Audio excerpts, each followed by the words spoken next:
Last video में हमने different organism में कौन कौन से रेस्पिरेटरी ऑर्गन्स होते हैं इसके बारे में पढ़ा था। इस वीडियो में हम पढ़ेंगे ह्यूमन रेस्पिरेटरी सिस्टम के बारे में according to NCERT. So we have a pair of external nostril opening out above the upper lip. It leads to a nasal chambers through the nasal passages. The nasal chamber open into the pharynx, a portion of which is a common passage for both food and air. ये line important है कि जो pharynx है वो food और air के लिए common passage है। तो यहाँ पे इस चीज को समझने के लिए हम थोड़ा सा इसका ओवरव्यू लेते हैं।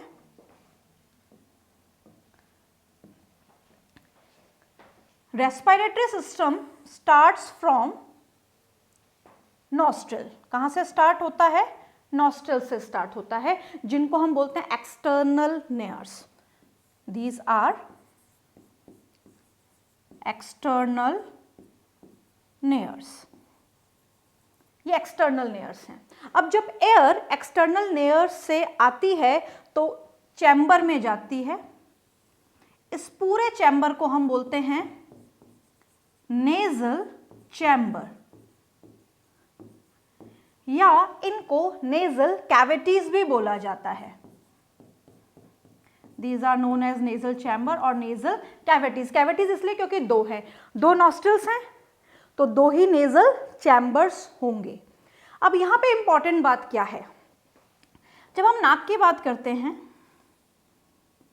मान लीजिए हमारी नाक है, ये नॉस्ट्रिल्स हैं, ये नेजल चैम्बर्स हैं, नेजल कैविटी है।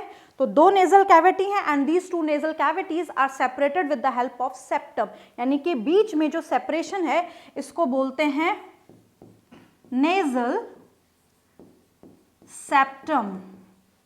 क्या बोलते हैं इसको? Nasal septum. ये जो नेजल सेप्टम है ये कार्टिलेज से बना हुआ स्ट्रक्चर है। अब यहाँ पे जो हमारा नेजल चैम्बर है या नेजल कैविटी है, ये इंपॉर्टेंट क्यों है? ये इंपॉर्टेंट इसलिए है क्योंकि ये लाइंड है pseudo stratified ciliated columnar glandular epithelium. यानी कि ये जो एपिथेलियम है ये कैसी है? Pseudo stratified. सबसे पहले स्यूडो स्ट्रैटिफाइड का मतलब समझे। स्यूडो का मतलब होता है फॉल्स, स्ट्रैटिफाइड का मतलब होता है मल्टीलेयर्ड, यानी कि ये फॉल्स मल्टीलेयर्ड है, यानी कि लगती है मल्टीलेयर्ड बट होती सिंगल लेयर्ड है। यहाँ पे सीलिया प्रेजेंट होते हैं इनर लाइनिंग में, यानी कि अगर कोलुमिनार एपिथेलियम है इस तरीके से, तो इस कोलुमिनार एपिथेलियम में क्या प्रेजेंट है? सीलिया प्रेजेंट है। कोलुमिनार एपिथेलियम में क्या प्रेजेंट है? सीलिया प्रेजेंट है। और दूसरी इंपॉर्टेंट चीज, इस कोलुमिनार एपिथेलियम में प्रेजेंट है गॉबलेट सेल्स। यहाँ पे क्या प्रेजेंट है? ये प्रेजेंट है गॉबलेट सेल्स। तो यहाँ पे बहुत सारे मतलब निकलते हैं यहाँ इन बातों के। जो गॉबलेट सेल्स हैं ये सिक्रीट करती हैं म्यूकस। गॉबलेट सेल क्या सिक्रीट करती हैं? म्यूकस सिक्रीट करती हैं। और यहाँ पे जो सीलिया है वो भी प्रेजेंट है। अब इन सब सारी चीजों का होने का मतलब क्या है? जब एयर एक्सटर्नल एनवायरनमेंट से नाक में जाती है और नाक की सहायता से वो रेस्पिरेटरी सिस्टम में जाती है और अल्टीमेटली लंग्स में जाती है। अब अगर एयर में पैथोजेंस प्रेजेंट है तो वो नाक के रास्ते से हमारे लंग्स में जाएंगे, इन्फेक्शन कॉज करेंगे, इवन डस्ट पार्टिकल्स भी आएंगे। तो यहाँ पे जो नेजल चैम्बर्स हैं, इन नेजल चैम्बर्स जो हैं उनमें क्या प्रेजेंट होते हैं? सीलिया प्रेजेंट होते हैं, हेयर प्रेजेंट होते हैं, ये म्यूकस लाइंड है। तो आने वाले जो डस्ट पार्टिकल्स हैं या फिर पैथोजेंस हैं उनको ये ट्रैप करते हैं।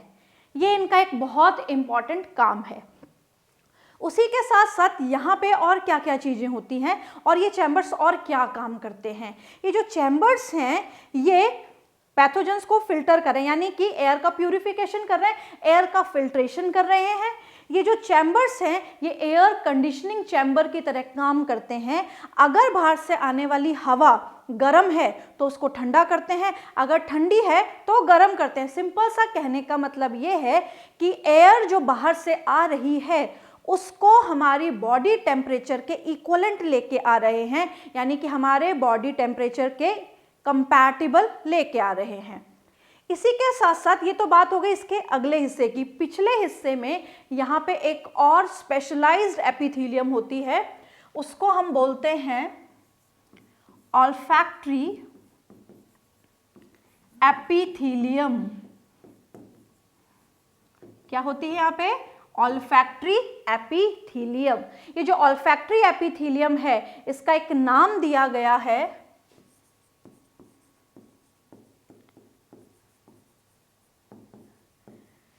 Cnidarian या Cnidarian membrane. This membrane is known as Cnidarian or Cnidarian membrane. This is an olfactory epithelium. अब यहाँ पे वर्ड आ गया olfactory, तो यहाँ पे क्या प्रेजेंट होंगे? olfactory receptors। क्या काम करेंगे? स्मेल को सेंस करने का काम करेंगे। हम हमेशा ये समझते हैं कि नाक का काम केवल सूंघने का होता है, बट हमें यहाँ पे डिफरेंट जो सेल्स प्रेजेंट है, जो एपिथेलियम प्रेजेंट है, उससे ये भी पता चलता है कि स्मेल के साथ साथ यहाँ पे और भी काम है।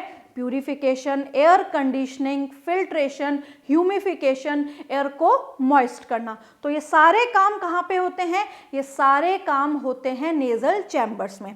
अब यहाँ पे एयर एंटर करती है एक्सटर्नल नॉस्ट्रल या नेयर से नेजल चैम्बर में थ्रू नेजल पैसेजेस, और जो नेजल पैसेजेस हैं ये पीछे की तरफ ओपन होते हैं, यानी कि फेरिंग्स में ओपन हो जाते हैं।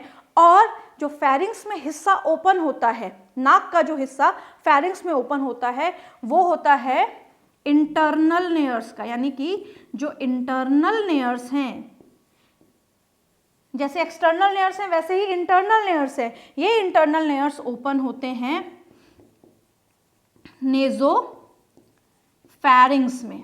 किसमें ओपन होते हैं? नेज़ोफैरिंग्स में। तो यहाँ पे फिर स्टार्ट हम करते हैं फैरिंग्स का हिस्सा, यानी कि फैरिंग्स जो है अब वो क्या कह रहा है।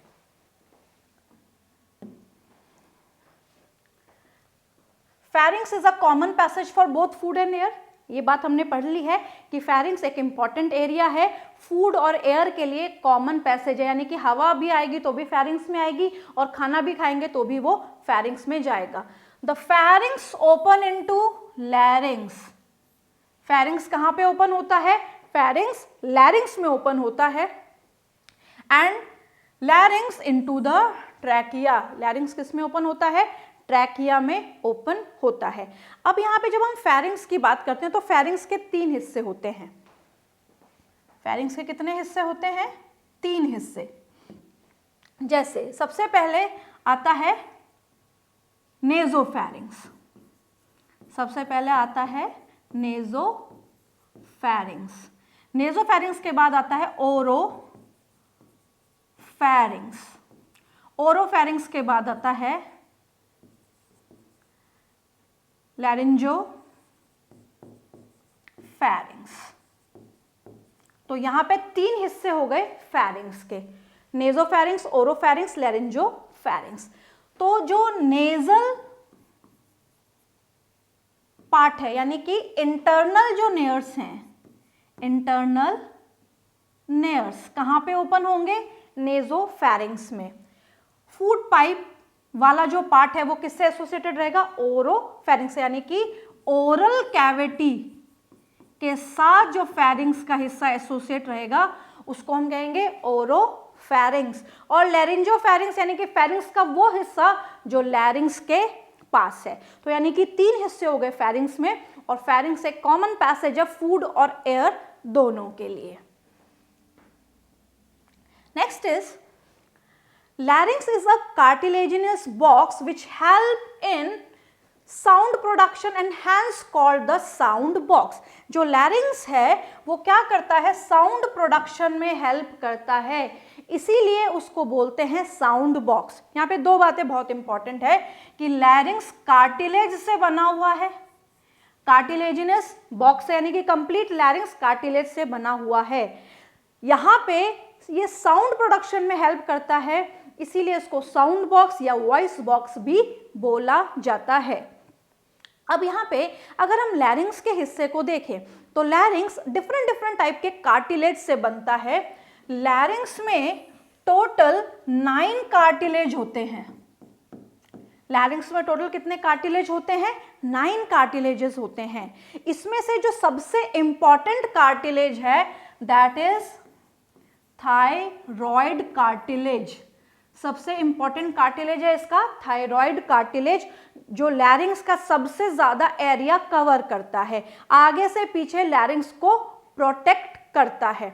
अब यहाँ पे क्या होता है, जो थायरॉइड कार्टिलेज है ये टीनेजर मेल में प्रोट्रूड आउट हो जाता है टेस्टोस्टेरोन के कारण। यानी कि टेस्टोस्टेरोन क्या करता है, सेकेंडरी सेक्सुअल कैरेक्टर्स को डेवलप करता है। सेकेंडरी सेक्सुअल कैरेक्टर्स में जब थायरॉइड ग्लैंड प्रोट्रूड आउट हो जाता है, यानी कि ये जो थायरॉइड कार्टिलेज है ये प्रोट्रूड आउट हो जाता है, तो यहाँ पे उस हिस्से को बोलते हैं एडम्स एप्पल। यानी कि एडम्स एप्पल का होना एक सेकेंडरी सेक्सुअल कैरेक्टर्स है टीनेजर मेल में। तो यहाँ पे thyroid cartilage will protrude out and forms Adam's apple. इसी के साथ साथ ही यहाँ पे डिफरेंट डिफरेंट और भी कार्टिलेज होते हैं जो पूरे लैरिंग्स को प्रोटेक्ट करते हैं और उसके स्ट्रक्चर का फॉर्मेशन करते हैं। लैरिंग्स को साउंड प्रोडक्शन बॉक्स या साउंड बॉक्स इसलिए कहा जाता है क्योंकि इसके साथ एसोसिएटेड होती हैं vocal cords.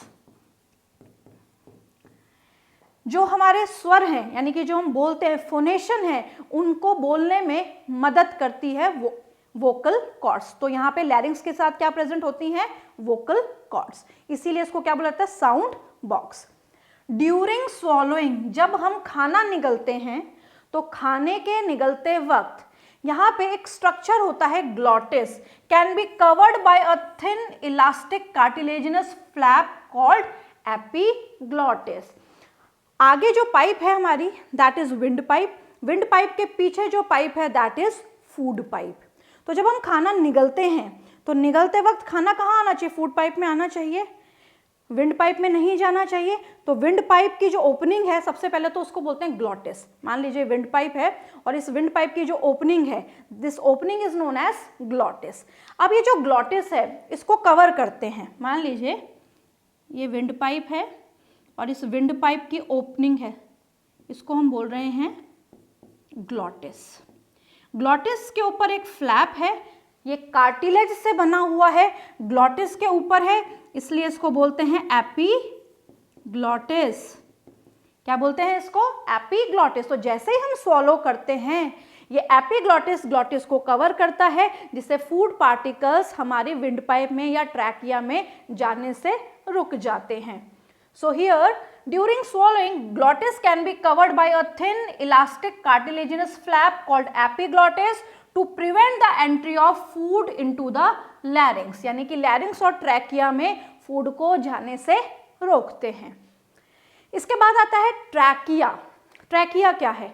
Trachea is a straight tube. Trachea एक सीधी ट्यूब है जो larynx के साथ associated है। Straight tube extending up to the mid thoracic cavity, यानी कि जो हमारी थोरैसिस कैविटी है, जो चेस्ट कैविटी है, उसके बीचों बीच नीचे की तरफ एक्सटेंड करती है और नीचे एक्सटेंड करते हुए फिफ्थ थोरैसिस वर्टिब्री पे डिवाइड हो जाती है। थोरैसिस वर्टिब्री का मतलब है बैकबोन में जो फिफ्थ थोरैसिस वर्टिब्री है, हमारी बैकबोन में डिफरेंट छोटी छोटी बोन्स होती हैं, तो उसमें थोरैसिस वर्टिब्रीज होती हैं और उसमें 5वें नंबर पे ये डिवाइड हो जाती है, तो ये 5th नंबर बहुत इंपॉर्टेंट है। So trachea is a straight tube extending up to the mid thoracic cavity which divide at the level of 5th thoracic vertebra into the left and the right primary bronchi, यानी कि left और right primary bronchi में ये divide हो जाती है। तो थोड़ा सा इस बात को भी समझें किस तरीके से इसका डिवीजन होता है।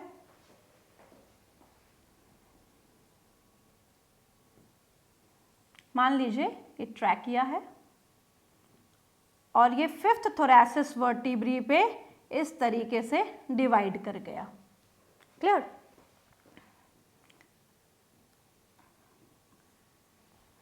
अब यहाँ पे ट्रैकिया फिफ्थ थोरैसिस वर्टिब्रे पे डिवाइड करता है। ट्रैकिया को हम नॉर्मल लैंग्वेज में विंड पाइप कहते हैं। ये कार्टिलेज से बना हुआ है। और एक बहुत इंपॉर्टेंट बात यहाँ पे कि यहाँ पे कौन सा टिश्यू प्रेजेंट है, तो यहाँ पे भी pseudo stratified ciliated pseudo-stratified ciliated columnar glandular epithelium, यानी कि यहाँ पे भी सेम एपिथीलियम है जो नेजल चैम्बर्स में प्रेजेंट थी। तो अगर ये एपिथीलियम है तो ये क्या करती है, ये म्यूकस सिक्रीट करती है और इनर लाइनिंग ऑफ ट्रैकिया को प्रोटेक्ट करती है। तो सबसे पहली बात, ट्रैकिया क्या है, कार्टिलेज का बना हुआ स्ट्रक्चर है। ये कौन सा टिश्यू से लाइंड है, pseudo stratified ciliated columnar glandular epithelium से लाइंड है। ये फिफ्थ थोरैसिस वर्टिब्री पे आके डिवाइड करता है और लैरिंग्स से स्टार्ट होके और मिड थोरैसिस रीजन में नीचे की तरफ एक्सटेंड करता है। और यहाँ पे एक और इम्पॉर्टेंट बात, ट्रैकिया के ऊपर इनकम्प्लीट या सी शेप्ड कार्टिलेजिनस रिंग्स होती हैं इस तरीके से, यानी कि आगे से तो ये ट्रैकिया को कवर करती हैं बट पीछे से ये ट्रैकिया को कवर नहीं करती हैं, क्योंकि ट्रैकिया के पीछे है ईसोफेगस। तो जब फूड ईसोफेगस में जाता है तो ईसोफेगस एक्सपेंड होती है और एक्सपेंड होते होते ये ट्रैकिया को टच करती है। तो यहाँ पे उसके एक्सपेंशन को एरिया प्रोवाइड करता है ट्रैकिया, इसीलिए ट्रैकिया में केवल आगे कार्टिलेजिनस रिंग्स होती हैं, पीछे नहीं। तो ये जो कार्टिलेजिनस रिंग्स होती हैं ये सी शेप्ड कार्टिलेजिनस रिंग्स या इनको बोलते हैं इनकम्प्लीट कार्टिलेजिनस रिंग्स। इनका काम क्या है एग्जैक्टली? इनका काम है कि जब ट्रैकिया में एयर ना हो, जस्ट इन केस, तो ये ट्रैकिया कोलैप्स ना हो। तो these rings prevent trachea from collapsing, सिकुड़ने से रोकती हैं।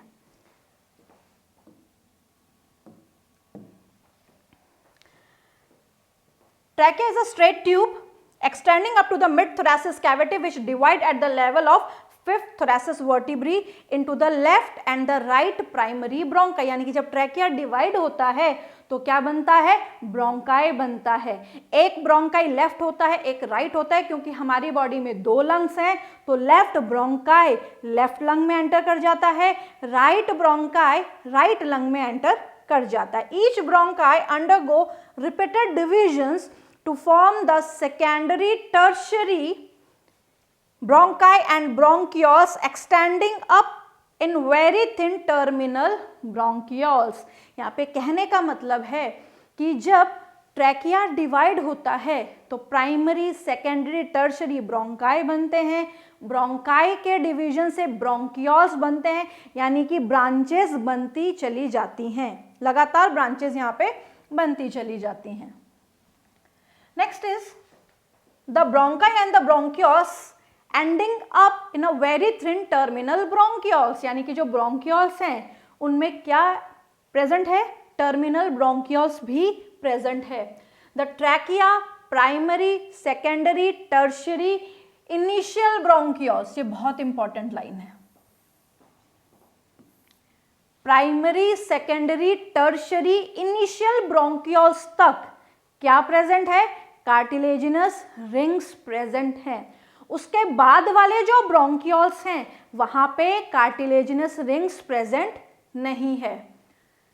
दे are supported by incomplete cartilaginous rings. तो जैसे ये ट्रैकिया है, ये डिवाइड हुआ, ये डिवाइड होके सबसे पहले क्या बनाएगा, प्राइमरी ब्रोंकाई। ये प्राइमरी ब्रोंकाई फिर डिवाइड होगा, क्या बनाएगा, सेकेंडरी ब्रोंकाई। यहाँ पे सेकेंडरी ब्रोंकाई डिवाइड होके फिर एक्सटेंड हो जाएगा, बनाएगा टर्शरी ब्रोंकाई। तो सबसे पहले इनकी लेबलिंग कर देते हैं। This one is primary bronchi. Primary bronchi के डिवीजन से बनने वाली सेकेंडरी ब्रोंकाई, सेकेंडरी के डिवीजन से बनने वाली टर्शरी ब्रोंकाई। यानी कि ब्रोंकाई 3 टाइप के हो गए, प्राइमरी, सेकेंडरी, टर्शरी। सबके ऊपर क्या प्रेजेंट है? कार्टिलेजिनस रिंग्स प्रेजेंट है। तो यहाँ पे हम रिंग्स भी बना सकते हैं इनके ऊपर। ये ट्रैकिया के ऊपर रिंग्स हैं। ट्रैकिया डिवाइड होता है तो प्राइमरी ब्रोंकस के ऊपर है, सेकेंडरी के ऊपर हैं एंड टर्शरी के ऊपर भी हैं। तो यानी कि सबके ऊपर क्या प्रेजेंट है? Cartilaginous ring. कार्टिलेजिनस रिंग का क्या काम है? कोलैप्स होने से रोकता है। अब यहाँ पे जो ब्रोंकाई हैं ये और डिवाइड हो जाते हैं, यानी कि फर्दर डिवाइड होके ब्रोंकियोल्स बनाते हैं। तो यहाँ पे ये फिर से डिवाइड हो गए और इन्होंने डिवाइड होके और फाइन ब्रांचेस बनाना शुरू किया। ये फाइन ब्रांचेस यहाँ बनती चली जाती हैं, ये फाइन ब्रांचेस और डिवाइड हो जाते हैं और इसी तरीके से ये डिवीजन आगे आगे चलता रहता है। तो इस तरीके से आगे ये डिवाइड होते चले जाते हैं। तो यहाँ पे क्या बन रहे हैं? ये यहाँ पे बन रहे हैं, ये सबसे पहले बने इनिशियल ब्रोंकियोल्स। क्या बने? Initial bronchioles. फिर इनिशियल ब्रोंकियोल्स के बाद यहां बनते हैं टर्मिनल ब्रोंकियोल्स। तो ध्यान रखना, इनिशियल ब्रोंकियोल्स तक कार्टिलेजिनस रिंग्स होती हैं। इनिशियल ब्रोंकियोल्स तक क्या प्रेजेंट होती हैं? कार्टिलेजिनस रिंग्स प्रेजेंट होती हैं। बट टर्मिनल ब्रोंकियोल्स पे कार्टिलेजिनस रिंग्स प्रेजेंट नहीं होती। इसके बाद आता है each terminal bronchioles give rise to a number of very thin, irregular walled and vascularized bag-like structure called alveoli. The branching network of bronchi, bronchioles and alveoli comprises the lungs. तो यहाँ पे सबसे पहले हम alveoli के बारे में समझते हैं, उसके बाद में हम lungs की डिटेलिंग करेंगे। So first of all, what are alveoli? Alveoli are the structural and the functional unit of mammalian lungs. जो mammalian lungs होते हैं उनकी structural and functional unit है alveoli. They are richly supplied with blood vessels, यानी कि यहाँ पे ये blood vessel की supply से भरपूर होती हैं, इसीलिए इनको बोला जाता है these are highly vascularized. तो सबसे पहले alveoli क्या है? Alveoli are the structural and functional unit of lungs, यानी कि lungs की structural और functional unit है। ये thin है, यानी कि बारीक पाइप है। These are thin, these are permeable, अंगूर के गुच्छे की तरह होती हैं, थिन होती हैं, परमिएबल होती हैं। These are vascularized. These are vascularized, यानी कि यहाँ पे ब्लड सप्लाई रिच होती है। ध्यान रखना, हमारे नेजल चैम्बर्स में भी ब्लड सप्लाई रिच होती है, वो भी हाईली वेस्कुलराइज्ड होते हैं। उसी तरीके से एल्वियोलाई भी हाईली वेस्कुलराइज्ड हैं। यहाँ पे ब्लड सप्लाई ज़्यादा होती है और ब्लड सप्लाई के कारण ही यहाँ पे गैसियस एक्सचेंज हो पाता है। अब जब हम एल्वियोलाई की बात करते हैं तो इसको स्ट्रक्चरल एंड फंक्शनल यूनिट हम बोलते हैं। एल्वियोलाइज में 2 टाइप की सेल्स होती हैं और उन दोनों टाइप की सेल्स का नाम तो एक ही है, न्यूमोसाइट्स। तो यहाँ पे इनर लाइनिंग में प्रेजेंट होती है स्क्वैमस एपिथेलियम। तो यहाँ पे इनर लाइनिंग में क्या प्रेजेंट होती है? Squamous epithelium. और स्क्वैमस एपिथेलियम ही 2 टाइप के सेल्स बनाते हैं, यानी कि 2 टाइप बनाती है। तो यहाँ पे जो न्यूमोसाइट 1 है वो स्क्वैमस एपिथेलियम ही है। तो यहाँ पे दो टाइप की सेल्स बनती हैं। पहली है pneumocyte 1 and the second is pneumocyte 2। तो यानी कि दो टाइप की सेल्स होती हैं एल्वियोलाइज में। एक सिंगल एल्वियोलाई में दो टाइप की सेल्स होती हैं, pneumocyte 1 and pneumocyte 2। Pneumocyte 1 squamous epithelial cells ही हैं जो कि गैसियस एक्सचेंज में मदद करती हैं। इनके बीच बीच में कुछ लार्ज साइज सेल्स प्रेजेंट होती हैं। इनके बीच बीच में कुछ लार्ज साइज सेल्स प्रेजेंट होती हैं, इनको हम बोलते हैं न्यूमोसाइट 2। ये जो न्यूमोसाइट 2 हैं ये सिक्रीट करती हैं सब्सटेंस जिसको हम कहते हैं lecithin. It is a surfactant और it is also known as pulmonary surfactant. ये क्या करता है, ये एल्वियोलाई को कोलैप्स होने से बचाता है। तो यहाँ पे अगर ये सर्फेक्टेंट नहीं होगा तो एल्वियोलाई कोलैप्स हो सकती हैं, सिकुड़ सकती हैं। तो यहाँ पे ये जो सर्फेक्टेंट है that is lecithin which is secreted by pneumocyte 2, it prevent collapsing of alveoli. What is alveoli? Structure and functional unit. करती क्या है? गैसियस एक्सचेंज करती हैं। एल्वियोलाई से ब्लड में आ जाता है ऑक्सीजन और ब्लड से एल्वियोलाई में चला जाता है कार्बन डाइऑक्साइड। सो यहाँ पे जो न्यूमोसाइट 1 है यानी कि जो स्क्वैमस एपिथेलियम है, it is responsible for the exchange of gases. ये जो सारी चीजें हैं ये बाद में जब हम पढ़ेंगे एक्सचेंज ऑफ गैसेस, वहाँ पे आपको ध्यान रखनी है कि किस तरीके से ये एल्वियोलाई मदद करती है O2 एंड CO2 के एक्सचेंज में। तो यहाँ पे हमने पढ़ा डिफरेंट पार्ट्स के बारे में कि लंग्स के अंदर जब स्ट्रक्चर एंटर करते हैं तो किस तरीके से डिवाइड होते हैं। अब यहाँ पे जो आगे वाला स्ट्रक्चर है उसमें हम पढ़ेंगे कि जो स्ट्रक्चर्स बनते हैं उसमें कंडक्टिंग जोन कौन सा बनता है, रेस्पिरेटरी जोन कौन सा बनता है।